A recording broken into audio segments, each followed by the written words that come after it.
Bring, bring, bring. Hello, welcome to Ready to Talk. Tell us what you got. Hi, my name is Aida Buchmann. Like the opera? Yes, exactly. My parents were big opera fans, loved Verdi. That's wonderful. Tell me, why are you calling?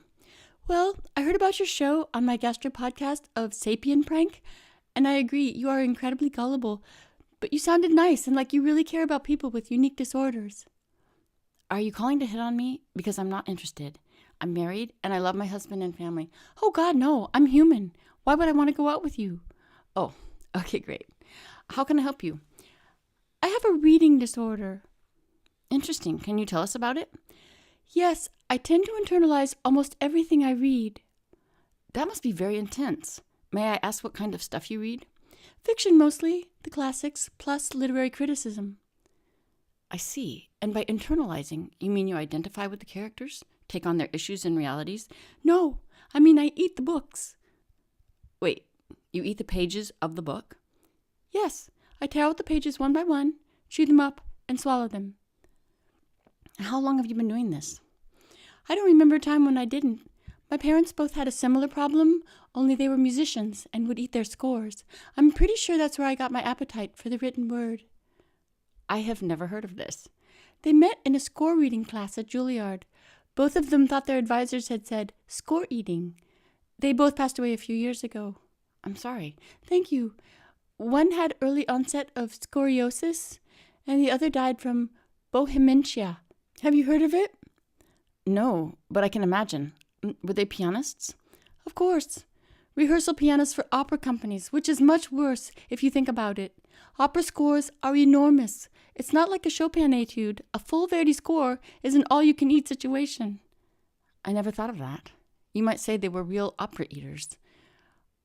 Are you making fun of my parents? Why, no, of course not. Why would I say that? I'm very sorry if I sounded disrespectful. So you feel that your disorder is different but related. How much do you know about it?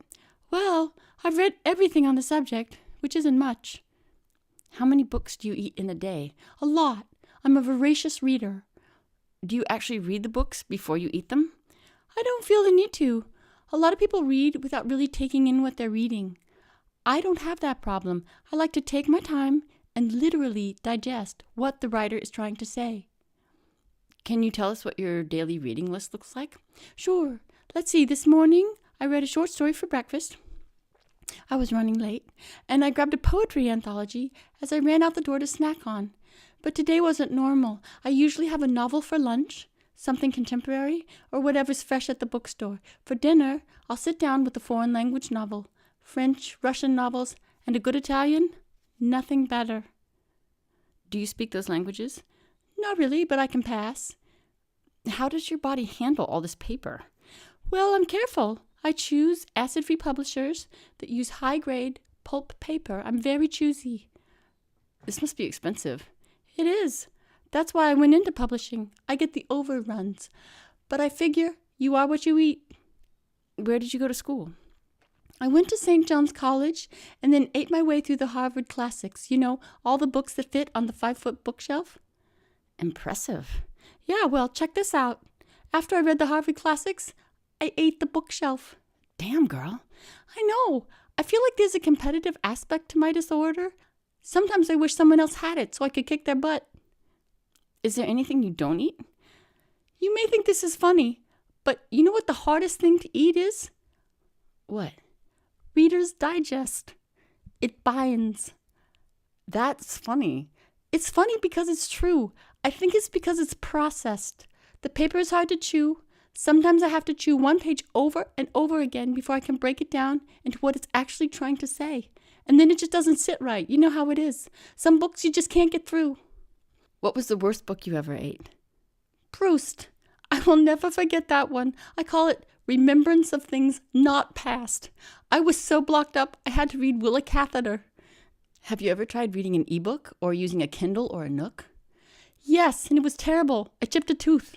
No way am I trying that again. Books on tape, same deal. Tastes awful, and I can't imagine all those chemicals are good for me. Have you sought help? Well, that's an interesting question. My disorder is not life-threatening, and I don't see that it's really hurting anyone.